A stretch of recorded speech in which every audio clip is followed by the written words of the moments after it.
Flame on! How's everybody doing tonight? I'm here with my special guest, Nick Lenz. How you doing, buddy? I'm doing good. And today things are gonna get a little bizarre. Yes.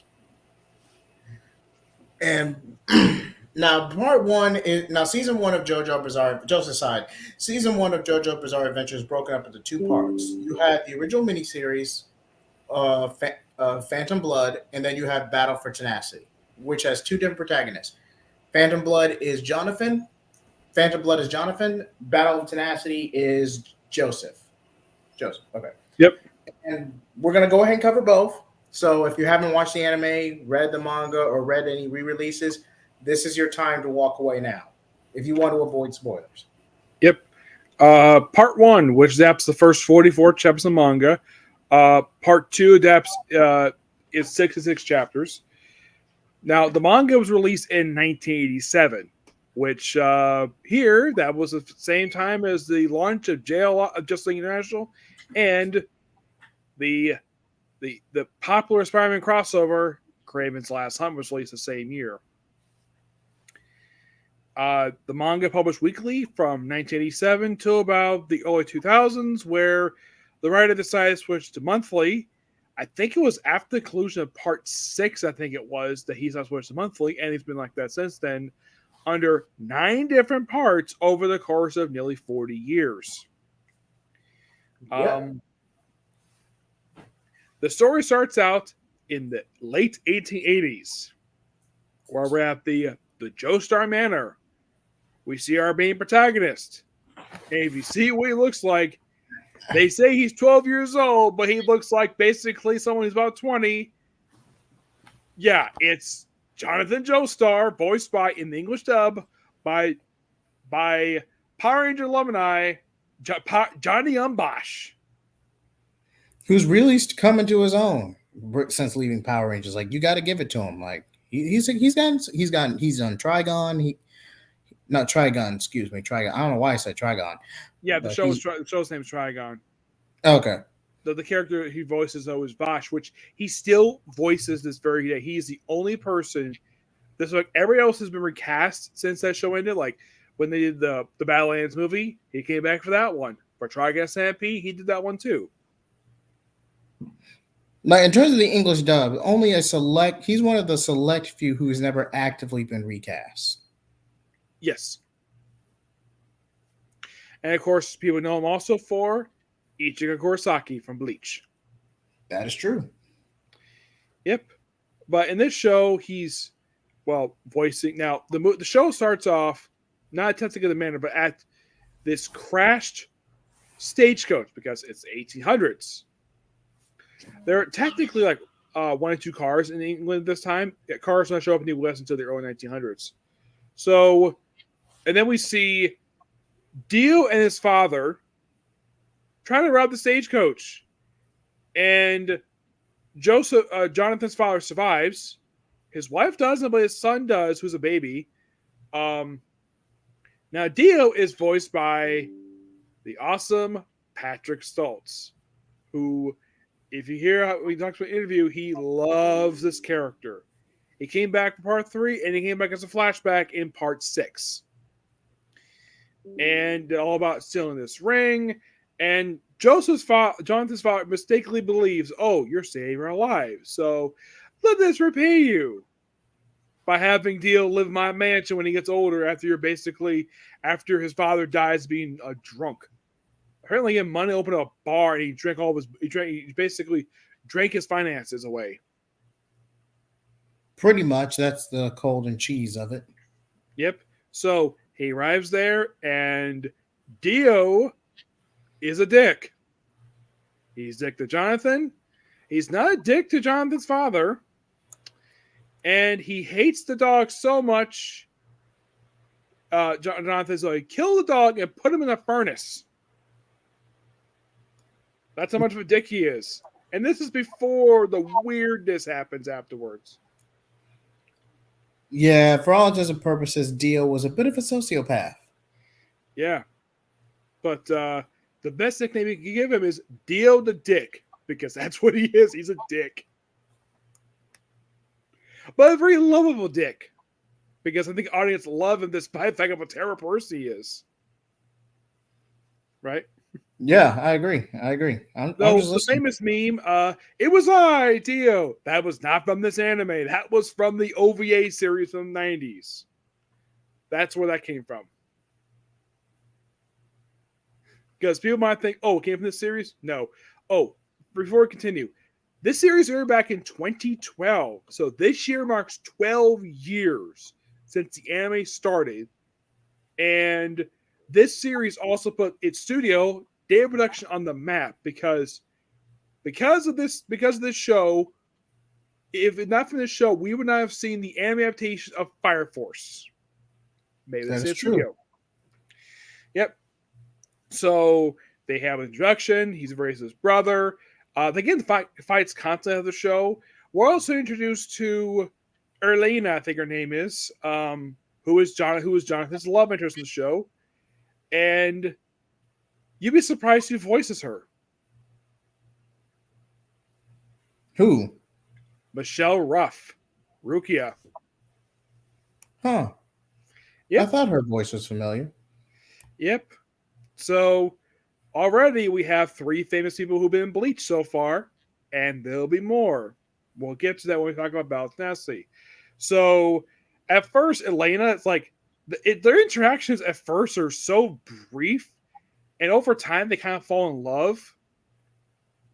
And then, of course, Dio does the most dickish thing possible. He steals Elena's first kiss. So after a few attempts of beating the crap out of Dio, I think it was this fight that actually had Jonathan's first win over Dio. Yes. And they even have, like, not long after this, let's have them go to college where they play rugby. England. Yep. And there's also Jonathan's father, who's apparently an archaeologist. Apparently, he discovered this stone mask, which plays a bigger role in part 2 than it does in part 1, where Dio gets his hands on it, and he is like, oh, that's not my face, and it comes off, and he becomes a vampire.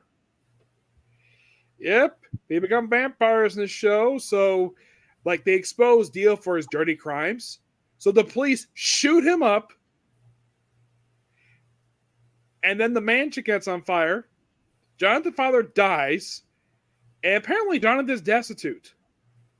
But prior to this, Dio goes to town, tries on drunk, gets a turned vampire. Actually, on the man is actually in the street, and then he decides to run into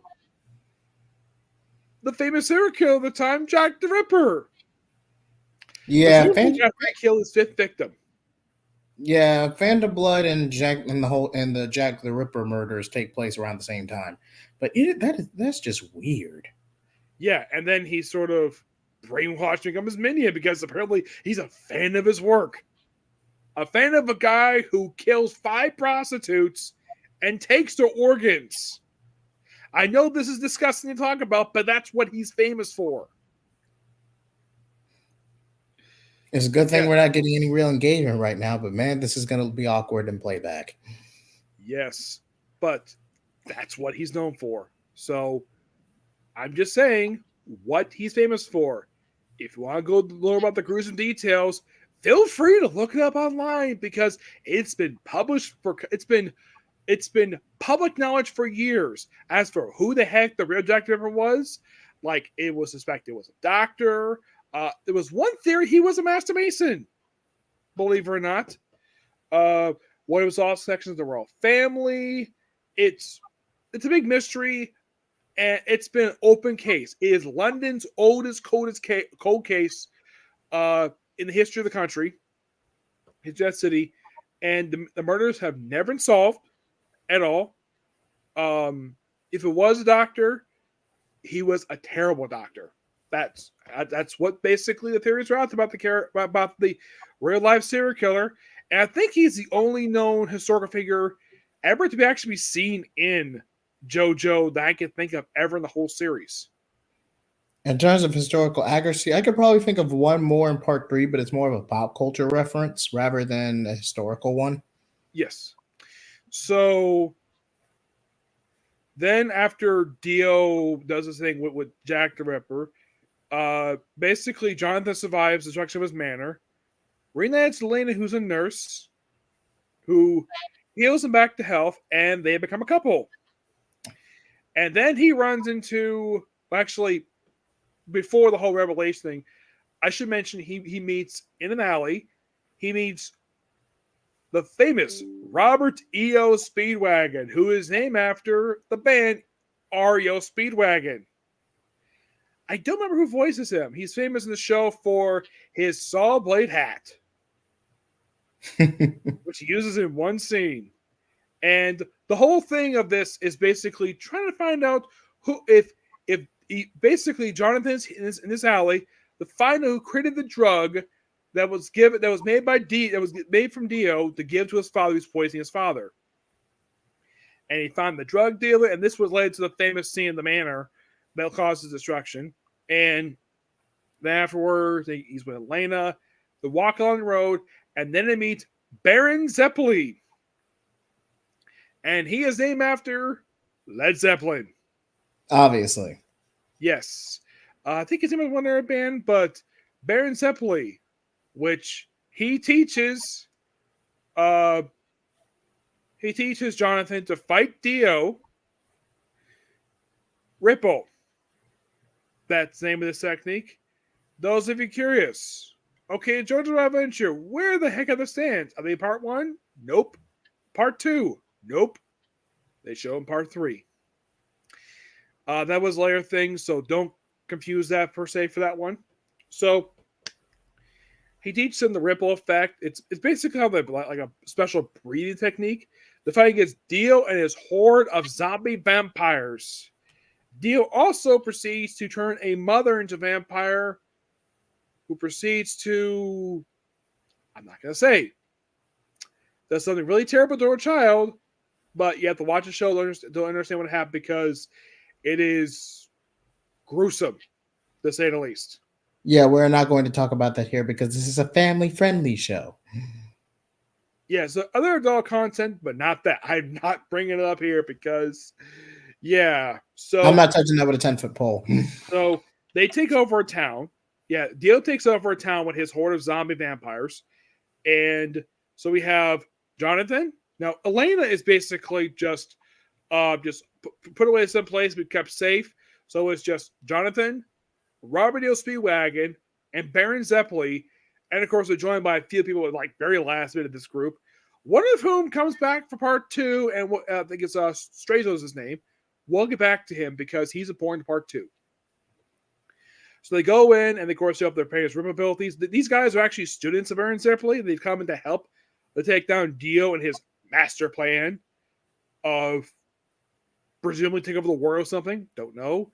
And then, of course, you have Jonathan have his big, humongous. This is his second major fight with Dio in this castle, this burning castle, where like there's, and of course, Dio does this weird thing where he does this. You know, yeah, I remember. Yeah. 6 fingers, Jonathan thinks to get his blood because he wants his blood so badly because Dio wants Jonathan's lifestyle. Now, I gotta ask this. Okay, so how is it losing your house in order to make you destitute? I'm sure he has money in London because they're a noble family. They have money in London, and yet somehow he's poor, which made no sense to me at all. Yeah, at least with Dio's father, you can make the argument, yeah, he was a drunk who was bad with money and screwed over his inheritance. Yeah. But not the case of Jonathan. There's no explanation why it's like this. No, especially in the dub where all boils down to, oh, I'm taking this orphan child who has a wayward father and a mother and help build my dynasty and will be a good friend for Joseph.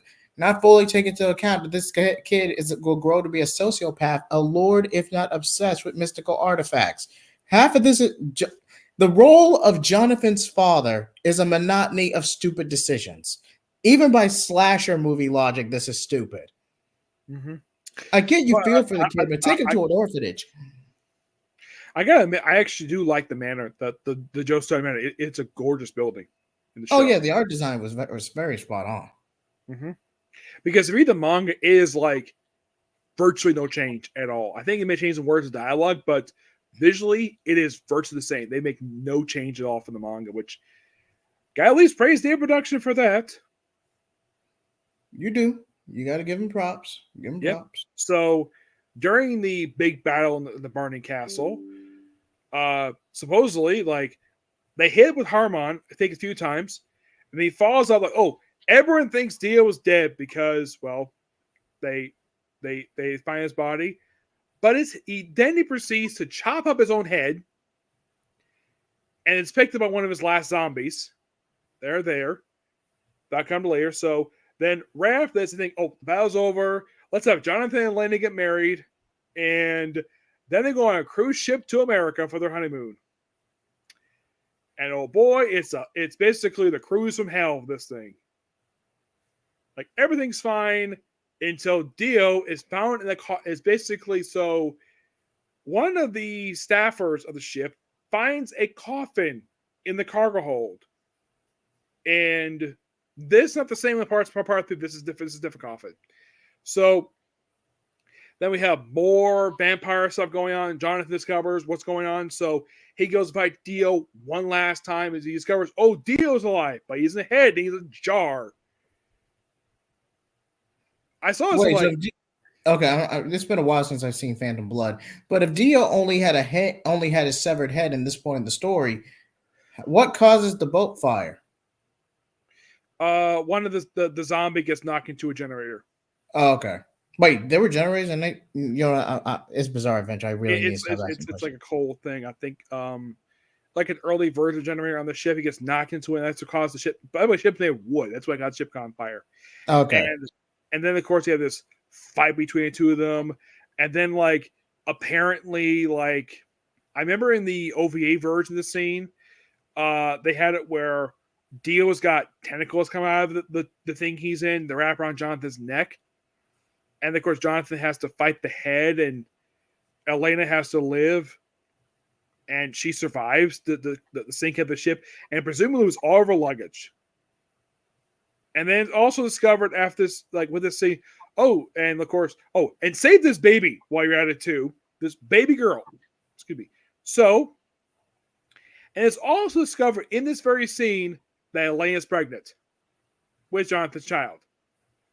So now she's a single mom, but it's later in part 2 that she couldn't raise the kid because she has already one kid to take care of. She just couldn't take care of 2. So Straizo is given the other child. Yes. And presumably Dio was gone for 100 years until he pops up in Star Wars Crusaders. And that's kind of basically what happens in Phantom Blood. Very gruesome story arc this one is. Yeah, you would not expect it to get this dark going into it, but the last 3 episodes really hammered home. It's basically the anime equivalent of a slasher film, believe it or not. Yeah, and the other characters show up toward the very end. It felt like those were characters added. Now, that's fault of the manga, not fault of day of production for this, where those other characters were added very last minute, and they're there just there to witness the final battle. Though after this, the only characters come back is Straizo in part 2, Straizo, Speedwagon, and Elena. These 3 are the only who come back. Of course, the baby comes back too. We'll get back to who that baby is. The baby is real a little later who it is. But those 3 are the main characters that return for part 2. And Straizo returned to vampire because he went to Mexico with Speedwagon because they discover who created the stone mask in part 2. And Speedwagon is a rich guy now with the Speedwagon Foundation, which they mentioned how the heck this happened. Apparently, the guy was rummaging through the desert in the West and found oil. So the first thing he did when he got rich, start an agency known as the Speedwagon Foundation that studies science, history. It's a good thing. And then this thing basically lasts until part 6. This part is his debut, and I think it's a really cool concept. And they basically keep it there. Like, were you surprised the fact he started this big organization that lasts until part 6 and long after the guy's dead? Yeah, he's basically the Rockefeller of this anime. Like he struck oil, he made a successful business empire, and it lasted. If you go through the timeline, 150 years, right at 200 years. Because I Yeah, know well, it gets until part 6, which that took place in the 2010s. I think it does that one. So almost 100 years that organization lasts for. Actually, like a little over 100 years, but they revealed at the end of part 2, Spielberg never married. He was a lifelong bachelor. Though it was suspected that he and Elena may have had a thing after Jonathan's death, but nothing was. They both denied it. They never came together. And then we started part 2 with Joseph, where you first see him, and he's riding. He's basically on an airplane, and we see he has a hobby. Aside from being a pervert, he also loves comic books. And what is he reading on the airplane? Why, it's Action Comics #1, the debut of Superman. I thought this was really cool. I think maybe the anime added this in, or maybe it was a different comic, but I think that was Action Comics #1 he was reading. in the anime, it was Action Comics #1. In the manga version, it was just a random comic. I don't think they go into detail what comic he was reading. And it was all about like a brief hijacking, and somehow he was able to survive it thanks to something. Then we see he's in New York City, because the first portion of this part 2, Battle Tenacity, is set in New York City. Let me look up and see about who's the voice of because in part 3 he's Rich Epicard, because Rich Epicard voiced him, because they replaced him in part 2 because he's older. Actually, that's the reason they replaced him. Let's see if I can find it here. It'll take me just a minute here. Take your time. While we're waiting on that, there's a roughly, like Nick said before, a roughly 100-year gap between Phantom Blood and between Phantom Blood and part 2. Wait, yeah, yes. Yeah. It's 50 years. Oh, 50 years. Okay, my mistake. Yeah. So Joseph is voiced by Ben Diskin. Ben Diskin. Okay. Yes. Oh, and Robert E.O., Keith Silverson, Baron Zeppeli, Joe Ochman. That's the voices of those characters in part 1. A lot of the air characters. Oh, by the way, narrator is David Vincent. Well, I think basically goes into part 6. So he's the narrator throughout the majority of the series. Am I understanding that correctly? Yes. Okay. Yeah, so he's in New York, and he meets up with a young black kid named Smokey Brown, who's voiced by Robbie Damon. Nice. Yep, good voice actor. And no, do not get into the whole argument, let the voice actor match the ethnicity of character he plays. For me, who gives a crap about that? As long as he's good. And Robert Damon's excellent. And would not be the only character he voices in JoJo. He would also be replacing for Vic Mignogna as Keith Big Rohan in the spinoff Dust Bowl Keith Big Rohan, because, well, Vic Mignogna is controversy stuff. Oh, and there's more characters here. So then, of course, basically, Joseph meets up with Strazo from part 1, who has become a vampire, and he fights him and kind of indirectly beats him, though he also takes briefly a woman hostage, and apparently it looks like he was also like putting his finger in her mouth. Did you see that? You remember seeing this? Where he was like poking at her teeth, and then Joseph just politely just checked her mouth to see if she was really good. Then she just slapped and walked away. She was never seen again. We don't know who the heck this woman was. It's like she just was a random reporter that just got briefly taken hostage by a vampire who was walking. Now you're thinking, wait, it's daytime, but it was cloudy. And Elena is here, but she's much older because, of course, she's a grandmother. Yes, and now the woman, the mentor who becomes Joseph's mom, Is she Elena's daughter or is she someone else's child? Strazo's Because daughter, adopted daughter. Strazo's adopted daughter. Okay. Yeah, no, it's never stated exactly who her biological parents were because they died in that cruise ship sinking. But we And know Jonathan and Elena had a child of their own, which Elena gave up. Elaine, Arena, they had a son together, Oh, they had a George. son, Yeah, George. who is Joseph's father. He got killed by one of. It was during a flashback. He got killed by one of Dio's last remaining zombies. Okay, I must have missed that. That must have been revealed in a filler episode, and I just don't remember it. It But happened. It happened late on the thing where he was in the military, and the person who killed him was a zombie who worked for Dio, and was actually his commanding officer. He killed him because he found he was a zombie. okay. Yep. So then, of course, Smokey, of course, doesn't really play a role at all in Battle Tenacity. He's there at the beginning. He shows up at the end, but he does not play a major role in the thing. He just basically there as Joseph's best friend, who just basically is like Elena's escort the whole time. Just basically just travel around with her. And like, yeah, this funny moment thing where it's like he's battling Strazo, and it's like Elena's like, "What happened, Joseph? Oh, I just got you a taxi." Which is so funny, the fact he's trying to cover up the fact he just committed violence in New York because his grandmother's there. Yep. And he calls her Grandma Irina. I thought that was interesting, given the fact that he does not know who his other grandparents are. Just calls her Grandma Irina, because I get the fact, and he calls Speedwag, he calls Uncle Speedwag, because I think in a way, Speedwag is sort of Joseph's unofficial godfather. They don't say in the series, but he's more like a godfather to him. Yes, because Elena, I want to say by part 2, Elena is still alive, if I remember correctly. Yes, yeah, she's basically still alive, and she's an old lady, and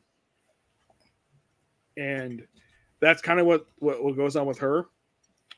She doesn't do much anything in part 2. She just is there, like Smokey. He's there. She's at the beginning.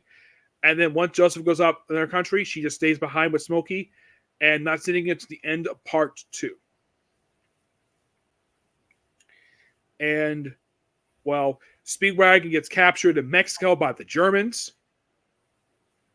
Which went, this is, now, by the way, this is set in 1939. Just before World War II. Yeah, just for World War II. And then we see debut of Roda von Stroheim, voiced by Daryl Warren, which, if you're familiar with his character from Bleach, it's Byakuya.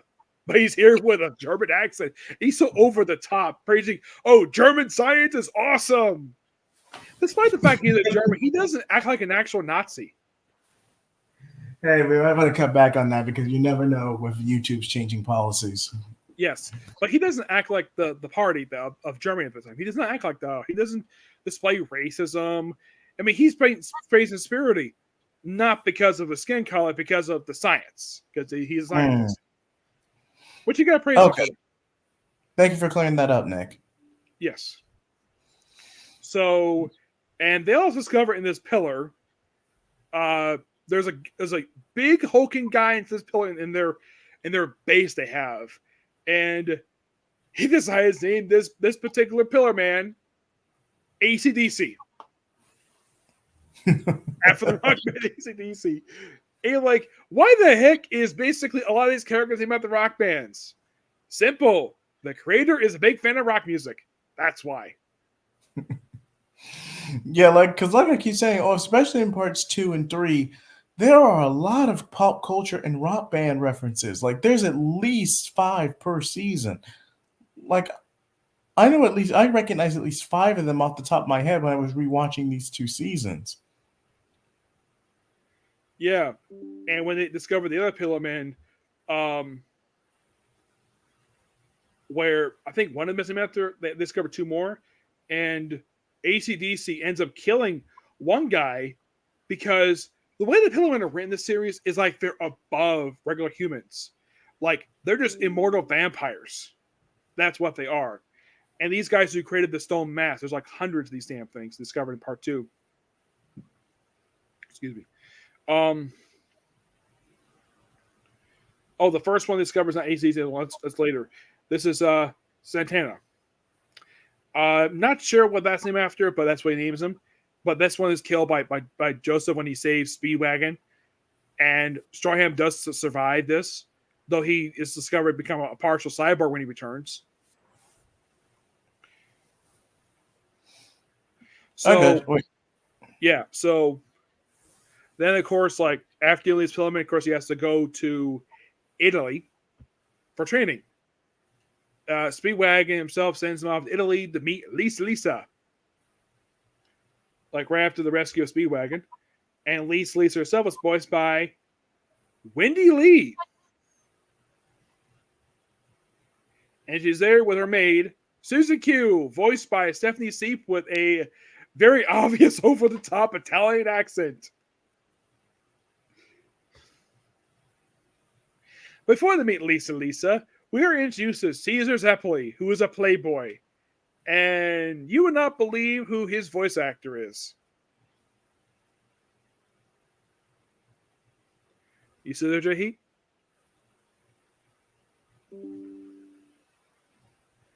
Jahi, you there? I'm here. Okay.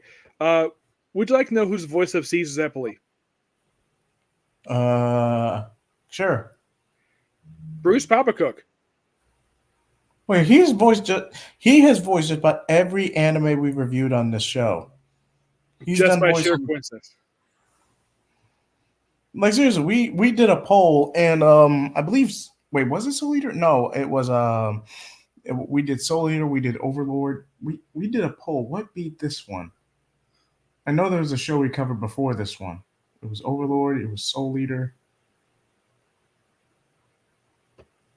I would have to go back for the channel. But needless to say, just about every show anime we reviewed on Anime Blaze, this actor has done voice work either as a main character or a supporting character every time. Yeah, I'm trying to see who else I'm trying to look and see who. Well, he was in Attack on Titan. That's what he's okay. And Seven Deadly Sins. I don't think we reviewed that one yet. No, we haven't. Not Seven Deadly Sins, no. Great show, that one. Say that to the last season with Netflix's animation budget. The story's good, but the animation, oof. Well, not in the case of the fourth season. I thought the animation improved from season 3 because it was a bit of a step down. Wasn't terrible. I think that the delay because of COVID the last season that actually helped the animation. It actually was improved over season 3.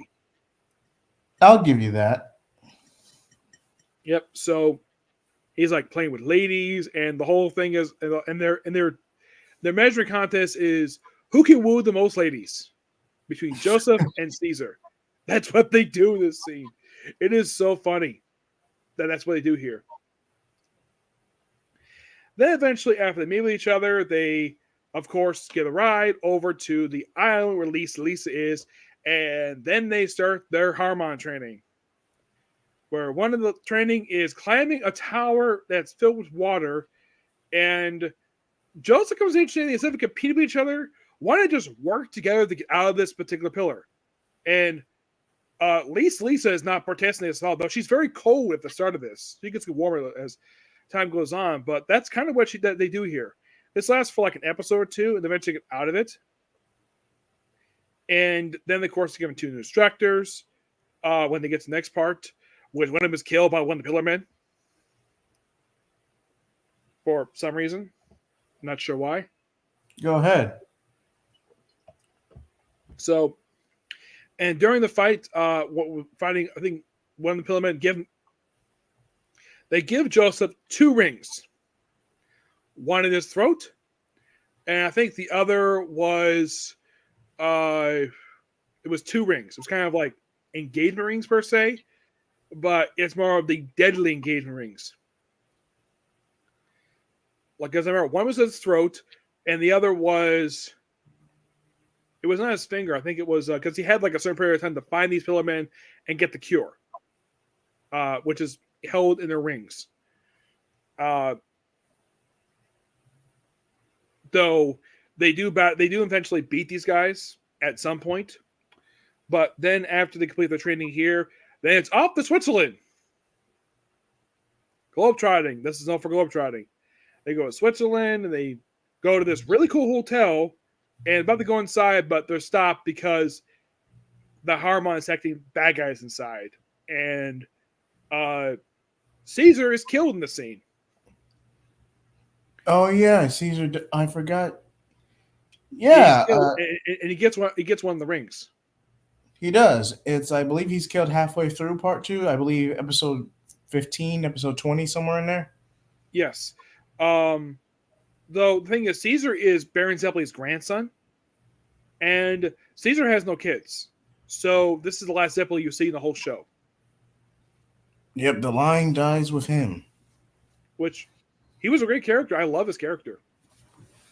Yeah, good rival. Kept Joseph on his toes. He played his role well. Yep. And then we go with Lisa. Lisa. Oh, before we continue here, we should talk about the scene before they left, where you have Jonathan being peeping Tom on Lisa, and you see her next to her bathtub. I'm not gonna say what she's wearing. Then she's confronted by a possessed Susie Q, which they have to work together to free her from this possession. Which we have, I think, Jonathan hold like her gut, and you have Caesar sucking it out of her mouth, like whatever is possessing her. And Susie Q was portrayed sort of like a partial idiot, and then of course they say goodbye to her, and then they go off to Switzerland. Do you think that scene was a bit weird? Well, it is called JoJo's Bizarre Adventures, but I will agree that scene was a little over the top, even by JoJo standards. Yes. I had to bring it up because otherwise people will like watch like, why did you bring up that scene? Well, there you go. So then, of course, they're told by the leader of the Pillar Men, okay, we're going to do the final battle in Rome. So when in Rome. And, of course, along the way, they reunite with Stroheim, though he gets partially wounded, and they reveal he actually survives this encounter, becomes a cyborg, and then the Greek kind of work together. And of course, you have Jonathan. Then we have this. Then we have these races that deal with the Pillar Men. One of whom they do this chariot race, where cheating is allowed. Though he ends up beating him by wrecking his cart and getting the piece to cure. Then you have Lisa fighting the leader of the Pillar Men. And then Joseph has to fight them. And this is when they find out, oh yeah, Joseph's mom. This is where he finds out that they're related. And they have a really cool fight between him and the leader of the Pillar Men, which of course leads into Pillar Men being shoved into frickin' space. Like, because he goes like a volcano, and of course, basically the zombies that are around them, they're all taken out by the Germans in their UV light guns. Pretty in this much. Great, awesome moment where he shows up like, haha, I'm here with my awesome German science, and we're going to kill all you zombies, we're going to kill all you vampires. Here, have some UV light. Ding! And a lot of them get killed off here. Like, it's an awesome moment in the anime. But it is. the way they have to show them the space is like, okay, they're flying an airplane, and then they use a volcano to shove him out the freaking space because that's the only way they can deal with this guy. Like, oh, I gotta get back to Earth, and then he gets frozen in space. Yeah, he gets frozen in space and never seen again. And then presumably Joseph's killed, and everyone's having a funeral for him, mourning his death, and then someone comes and say, "Hey, whose funeral was this?" It was like, Joseph, what the heck are you doing here? And apparently apparently Susie Q reunited with him. They got married, and apparently he just like, you idiot! What we did tell me I survived. They got married. He chases her around. Everyone's laughing, and then what happens afterwards with these people, where Speedwagon died of a bachelor, Elena died of natural causes. They don't say exactly what she died of. Lisa married basically a screenwriter.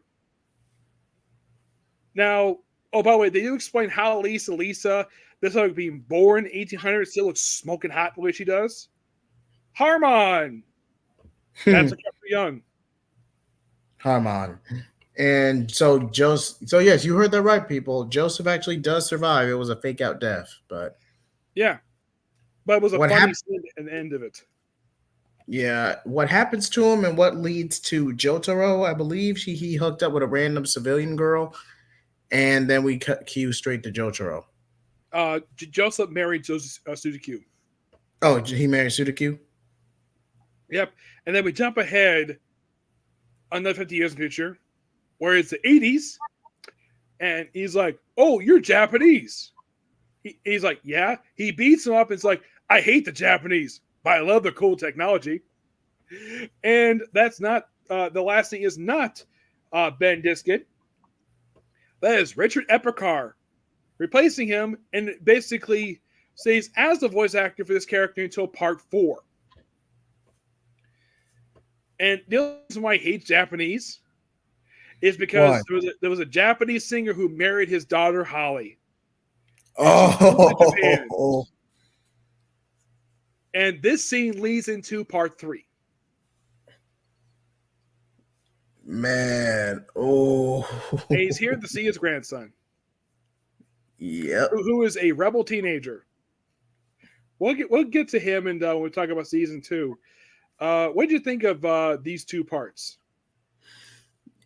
Yeah, story wise, breaking season 1 into Phantom Blood and Battle Tenacity, it was fun. It got disturbing at places. It was cringe at places, but it told a very dark yet ironic story. And really, believe it or not, the majority of the JoJo Bizarre Adventures are relatively self-contained outside of returning characters and references.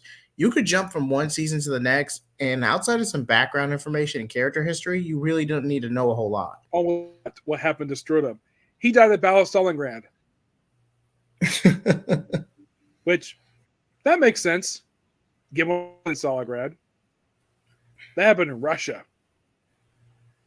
And of course, you see him using his awesome German technology, and he gets killed anyways. I'm like, I heard that, Michelle. I'm like, okay, that makes total sense. Him going to the Blaze of Glory. It fits his character. Yeah, it does. And like, I think they later say that Lisa does die like 20 years after this. I think so. They don't really say exactly what she dies of. She just Mary Scream. I think she just dies, and that's it for her character. They do explain the reason why she disappeared, why Joseph knew nothing about her, because she killed the zombie who killed her husband, because she killed the man who killed her husband, and then she went to hiding. Yeah, she just became a recluse for 20 years. That's pretty much what happened. Yeah, and I think she's supposed to be in her, I think when she is, she must be in her 20s. I think she must be like 40s or 50s. I mean, that's presumably how old she's supposed to be. They don't say per se. I think she's probably in her 50s, but Harmon's the reason why she looks so young. It's basically that's why she called Lisa. It's an alias. No, don't know exactly what their real name was. It's basically what Tsunade in the Naruto series, to where it's a very similar gag. I wonder if they actually did do a scene, though my part was cut. What if they have it where she marries a screenwriter husband, and she says, "Oh, this is my son and his wife," and the son is, and Joseph's like, I think he's like 18. He is in this part. Joseph is 18. He's about 18. Yes, and they're like, really, and like. He probably thinks that he married a 20-year-old. Nope, he married someone in his 50s. So he's like shocked the fact that he married someone so young but looks that good for her age. But they never say who the guy was that she married. All they say is that he's a screenwriter. It could be anybody. They never go into it. They do not. Which is a shame, because it's like, yeah, it's like this is kind of like the end of like several characters. Like the only character returns from this is Joseph and Susan Q. No one else does. Smokey Brown apparently becoming the mayor of Atlanta. Which that is interesting given the fact that this period of time there was heavy racism in the South. And it didn't officially die down until I think the 80s is when it officially died down. But all they say become mayor of Atlanta. When they don't say. Just that's what he did in the future when he got older. I think Smokey is 12, 13-ish at this time. And when they jump ahead after the series, one thing is I think he's about 14. As for if he's still living with Lena, they don't say. All they say is become mayor of Atlanta. That's it. I'm like, what was the purpose of this character if you're not going to have him do anything? The whole entire story arc. It's he's there at the start, disappears, and never seen again till the end of it. Elena at least served her purpose in part one. In the part one, she's here just because fan service. True, though I will admit, Lisa gets a bit more to do, given the fact that she does avenge Joseph's death, but ultimately goes into hiding. Her husband George is named after his grandfather. He's called George. Okay, Joseph. My mistake. Jonathan is Jonathan, then George, then Joseph. Okay. There is a light novel that does explore his history. I have never read it. It's never released over here. It was released in Japanese, Italian, but no English translation of this. Yes, believe it or not, the Jojo'S just has light novels, and George Joseph II does have a light novel, but no English translation. Get out of this, media. You publish the manga. Why can't you publish light novels? Right? Right. So, what they at least got praised about, Nasty, it's not as gruesome as part one. Yeah, part one. I mean, but part one, you can't really compare the two because Phantom Blood is the better. Is more impactful, but at least with part two, you get a better story. Mm-hmm. So it's the main character survives. That's true. So it's a little bit of both. Yep. But I don't think there's a lot else left to say about this season. Right? There's really not, because after you get to Kyber's death, it's pretty much a rush to the final battle. Because, like you said, part two is roughly 26 episodes long. Well, it's actually 16. The season is 26. Okay, my mistake. It's roughly 16 episodes long, not counting Phantom Blood. So, not counting Phantom Blood, part two is 16 episodes long. Yeah, it's longer than part one because the manga that's added from is 6 chapters. Phantom Blood is 44. Wait, so they crammed 44 chapters worth of material in 9 episodes? Yeah, if you read how the manga is presented, you can buy how much is that. I think it's up about 4 or 5 chapters an episode. But they go through pretty quickly. But nothing feels rushed in part one. Nothing feels rushed. Because I read the manga, it does not feel rushed. It feels like good pacing. The episodes don't feel like 23 minutes. They feel like about 25, about 27 minutes. They're a bit lengthy. Phantom Bloods are. Battle Tenacity is normal length. Yeah, Battle Tenacity is pretty much your average anime experience. To where, all in all, it was better to break these together, even though they're technically parts 1 and 2 and how the series presents it. In terms of a seasonal structure, it was better to combine these together because at least then it's a bit the overall quality of the two are better this way. One directly leads into the other, even with the 50-year time skip. Yep. And parts 3, 4, 5, and 6 are all 100+ chapters. And their seasons are, well, when they dub Star Wars Crusaders, the sci-fi is not as long as you think it is. It is 48 episodes. Season 2 is. Yes, and that includes all of Stardust Breakers, and then the Unbreakable Diamonds is part 4. Yeah, that's actually in the next season of the show. Basically, from season 2 forward, it's all one story arc. Okay, seasons 2, 3, and 4 like okay, never mind. Yeah, they're all one story arc. Season 2 is part 3. Season 3 is part 4. Season 4 is part 5, and season 5 is part 6. It's only like that because the first 2 parts are really short.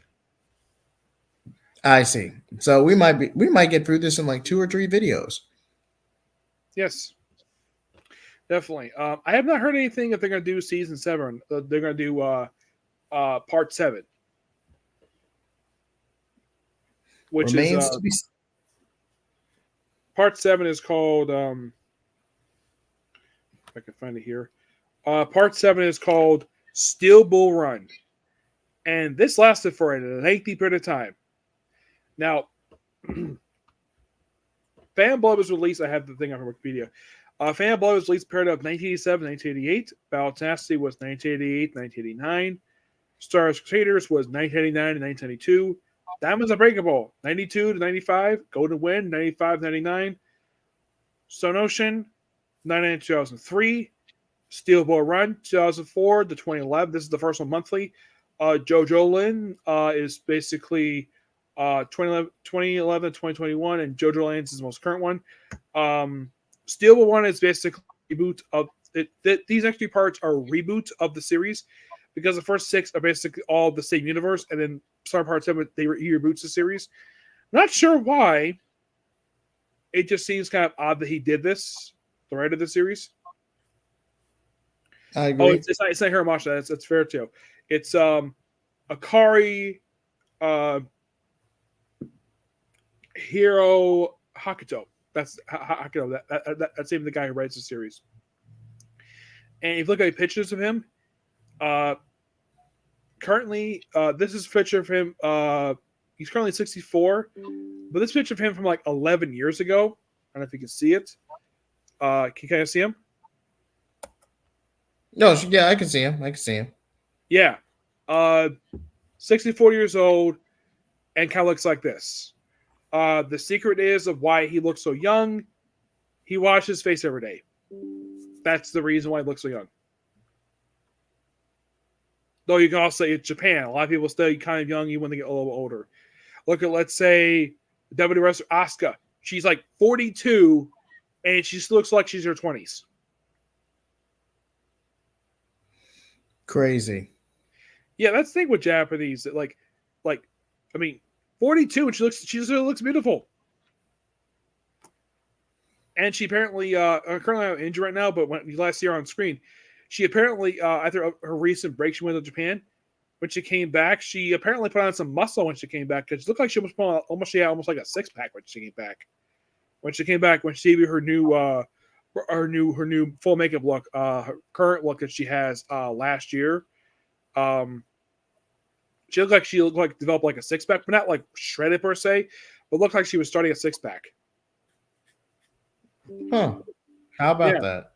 Yeah. So some of the women nowadays in wrestling do like having 6-packs. I have no issue with it at all. It still make it look very beautiful women. Just don't make it overly muscular. That's the thing.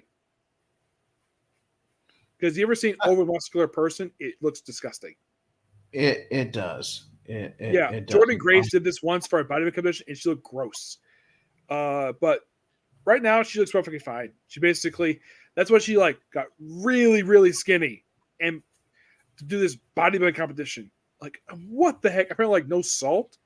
Like, all this one bodybuilding competition where she won. She had to get so skinny for this whole thing, but also having muscle. And this is for a bodybuilding competition. I do understand why some bodybuilders like doing this, where they make them look themselves so thin in the gut, and they have to basically make their arms and shoulders so freaking huge.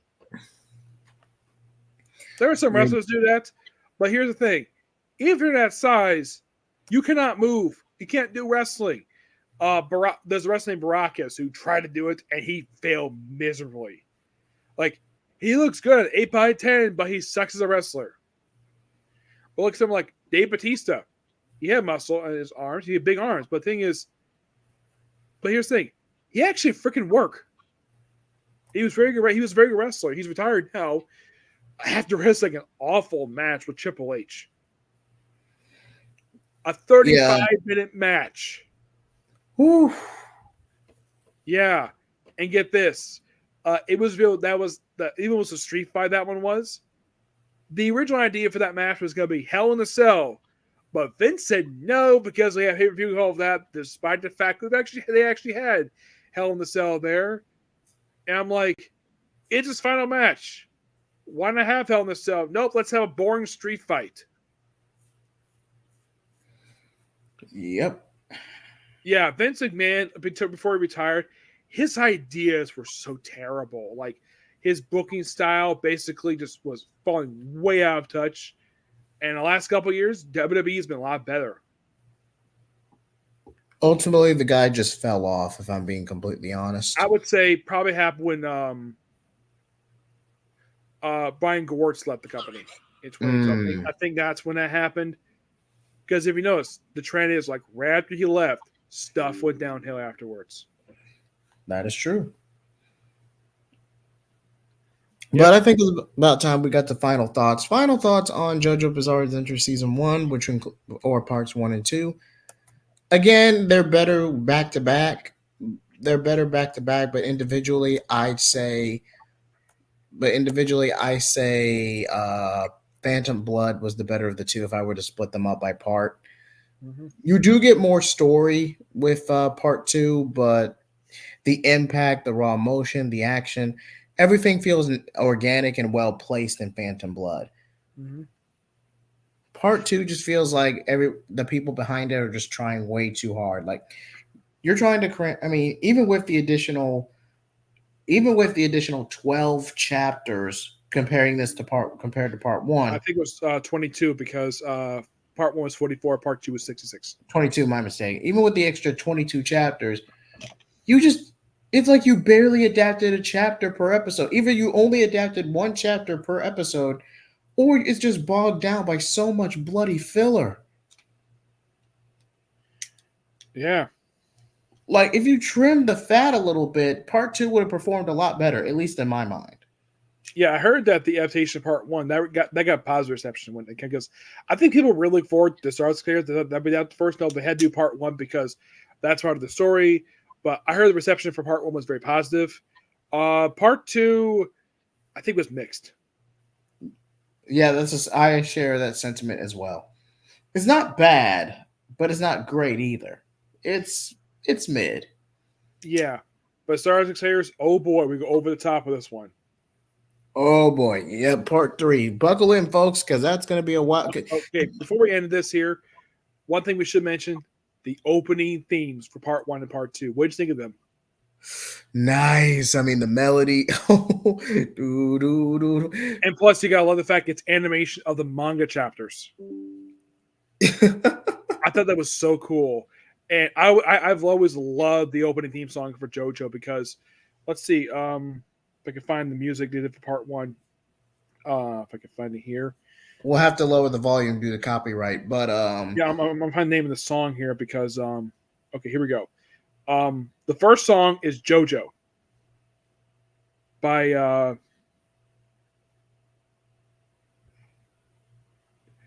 Hiroki Tamagaya. That's the first one they had. That's the first one they have for season 1. Oh, that's a fan of blood. Part 2 is Bloody Stream by Coda. It's close, but I gotta say JoJo is better than Bloody Stream. Yeah, they don't say on here what the endings songs was, for part 1 and part 2, but part 3, I know what part 3's ending song is.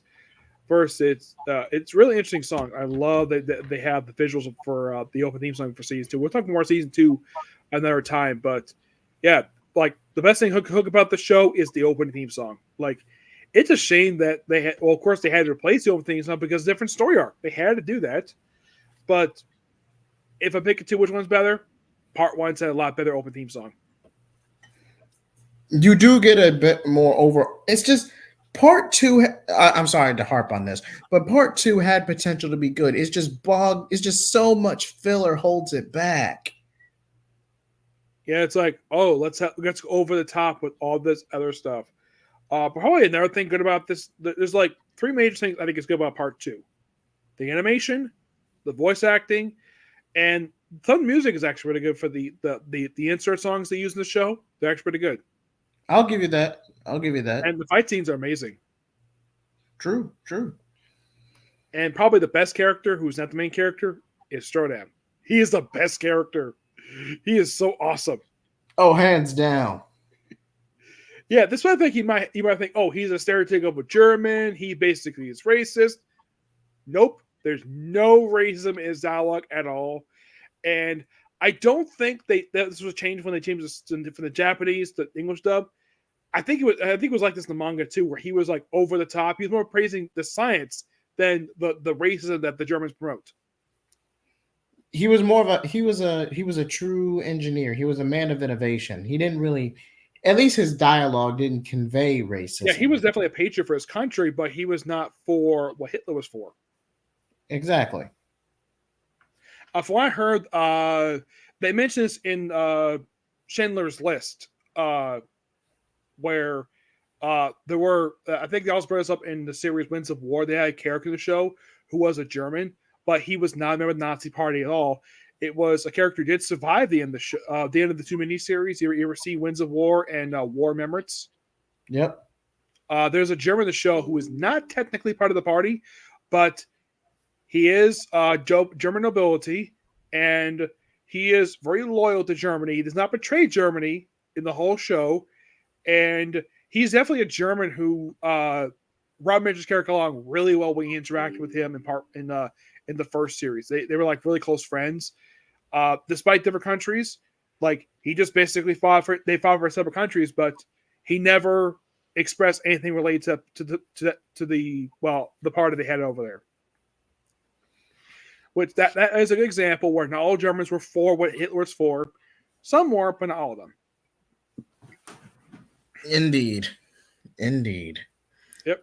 But Nick, any final thoughts before we wrap up tonight? None that I could think of, no. As for me, Phantom Blood is definitely the better of the two if you were going to split them off. As a whole, if I were to average them out via season, I'd give it an 8.5 out of 10. But what really holds it back is the filler in part two. Part two is just buried in so much filler. I'm sorry. Like it like at least half of it is freaking filler. Yes. Yeah, there's some interesting stuff. I think probably one of the best fights they had in the show, aside from the first fight they have on the Brooklyn Bridge, is the Death Chariot race. That was actually really good. Oh, don't get me wrong. The animation, the soundtrack, the fluidity, it had its moments. When it was hype, But at the end of it, in the case of part two, it is important to the Jojo's narrative because it introduces Joseph, and it also, of course, brings back characters. But the biggest thing is it reveals the origin of the stone mask introduced in part one.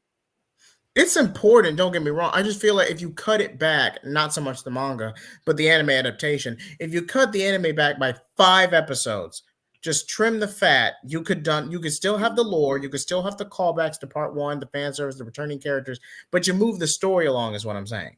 Mm-hmm. I feel like that's an objectively fair point. Yep, and some people watch part 2 like, where's Dio? He's supposed to be dead. Doesn't turn to part 3.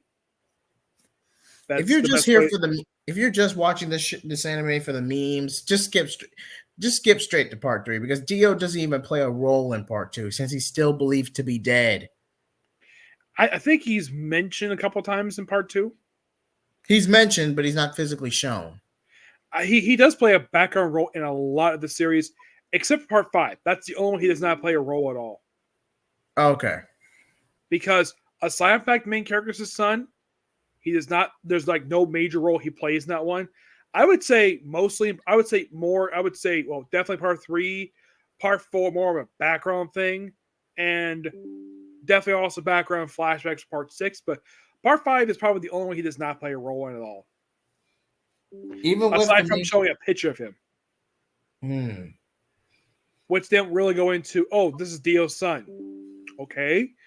Aside from that, there's not really much going to that. But if you want to see Dio in all his glory, stay tuned next time for part 2 for season 2, the Stand Saga. Yep. Which they don't really the origin of the Stands until part 5. Indeed. Or where the heck the power comes from, anyways. We'll talk about it, Nick. We'll talk about it. But like, comment, subscribe. Thank you so much for coming to the show.